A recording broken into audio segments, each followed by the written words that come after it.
Welcome to the channel. Today we're diving into a super cozy update on Discord. If you want to enhance your messaging experience with a warm touch, I'll show you how to turn on the cozy mode in message display. Let's get started.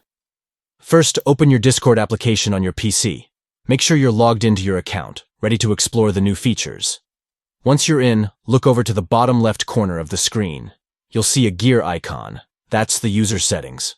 Go ahead and click on it to open your settings menu. Now that you're in the settings, directly look for the appearance option in the left sidebar. Click on it, and this is where the visual magic happens. As you scroll down the appearance menu, keep an eye out for the message display section. Here, you'll find the settings that control how your messages look. Finally, here comes the exciting part. You'll see an option for Cozy. Click on it to select Cozy mode.